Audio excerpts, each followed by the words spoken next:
Hey guys, welcome back to my channel. Today we're doing a review and a recipe on a store-bought low-carb pasta that I think you're gonna wanna check out.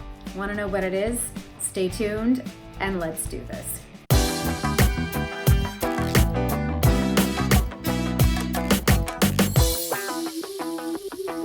Okay, before I forget, if I have earned your subscription at the end of this video, please don't forget to hit the subscribe button and the bell so that you're notified of videos that I post. I post every Tuesday and Thursday, and it's all about the things that affect our lives on a regular basis. I also follow a keto diet, and so I post tons of keto-friendly recipes, from desserts to appetizers to main dishes, and even some drinks.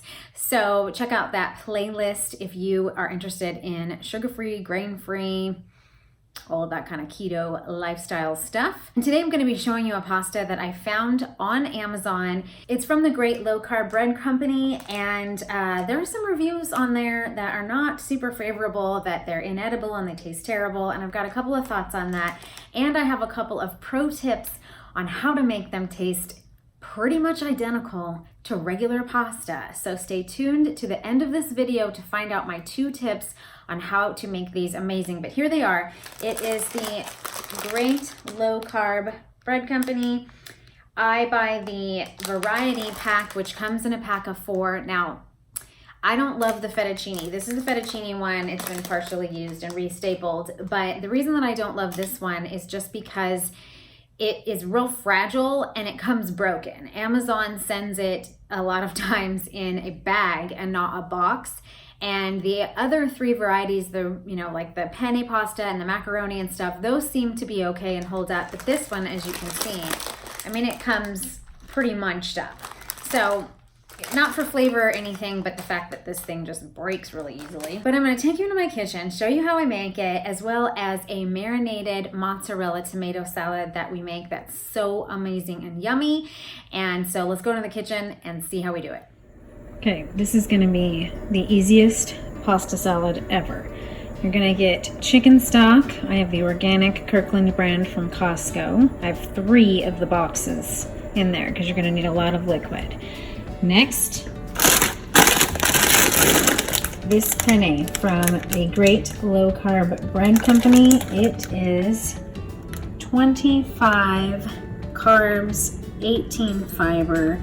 So you've got 7 carbs per serving, and there are 4 servings. So 7 for that. It says to cook it about 10 minutes. Do not do that. You need to cook it about 17 minutes, almost twice what it says, so that it softens up and tastes like pasta. Then I've got these Angel Sweet tomatoes. I am going to be cutting them in half and dumping them in this bowl. Then in here, I've got marinated mozzarella, also from Costco. It is this fresh mozzarella marinated salad, 2 carbs per serving. I dumped the whole thing in. It's in oil and all that. Once you have cooked your pasta in here, I'm gonna drain it off, really stir it around, get it to cool off because you don't want to melt your mozzarella. But then you will dump that in here. Once I've added the tomatoes and the pasta, I'll show you what it looks like. This is amazingly good and so easy. I love keto recipes that don't require 8 hours to make them. So these have been in here for 15 minutes. I just tried one and it tastes like gross cardboard.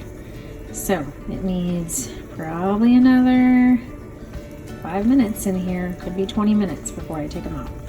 Okay, here it is. It took 25 minutes to boil, but now they taste yummy. You can tell they got a lot bigger. I'm gonna let them cool off before I put them in the salad so that I don't melt the cheese. And then I'll show you the final product. This is what the salad looks like so far. Lots of extra oil in there. But once we add the pasta, it's going to soak all that up. Right. Here's the final product. This is probably 6 servings because we have so much other stuff in it. So that brings the carb count down a little bit from the 4 servings But the pasta says there's no way 4 of us would eat all of this. But it is refreshing and yummy and delicious. Okay, so my 2 pro tips. One is cooking it in chicken broth. Now I have cooked this in just salted water and it is totally fine. But if you're doing something like the salad that I just made, the pasta salad, you want that pasta to have a little bit of flavor.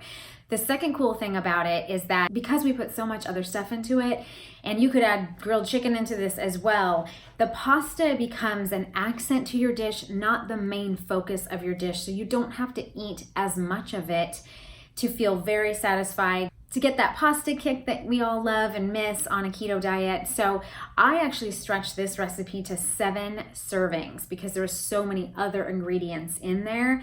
And so it's 4 servings is 7 net carbs. And if you stretch it to 7, you're only about 4 carbs per serving from the pasta. So depending on what you add to the pasta, I would suggest adding a whole bunch of other ingredients, chicken and the cheese and all of that stuff, vegetables even, maybe a primavera, to kind of stretch the pasta to where you're not actually eating so much. Plus it's so full of fiber, you really get full fast. I could not eat a quarter of a bag of that pasta in one sitting. My second pro tip is do not cook it the way that it is described on the bag. I think they really need to revamp this because I think a lot more people would be buying it and eating it. You have to cook it almost twice as long as it says. I think they say about 10 minutes. And I have found that 17 to 20 minutes is kind of the sweet spot depending on which pasta you're using. You might not need it quite as long for the fettuccine because it's thinner, but like the elbow macaroni and the penne pasta especially, it's thicker. And so you really need to cook it longer, much longer, almost twice as long to get the same kind of texture and taste that you're going to get with regular pasta. If you do that, you will love this pasta. And I would say, toss it with something that has a good amount of flavor, and any bit of the low carb taste that you might actually notice, if you're really looking, you won't notice it at all. We make this all the time. My kids love it. They're not even on keto and they eat it and they love it. Everybody loves it. My husband loves it. Try this out, just cook it twice as long and try cooking it in chicken broth to give it a little bit of extra flavor. Okay, that's it for today's video. If you guys want a recipe on macaroni and cheese where I make the cheese and it doesn't have any weird ingredients, no xanthan gum, no weird thickeners, all just normal stuff you buy at the grocery store, and pair it with the elbow macaroni that comes in this little variety pack that is in the description box below, give this video a thumbs up, leave me a comment below saying, yes, we want the mac and cheese recipe because holy cow, you'll think you're cheating, but you're not. Otherwise, I hope you're having a great day. Stay inspired, and I'll see you in the next video. See ya.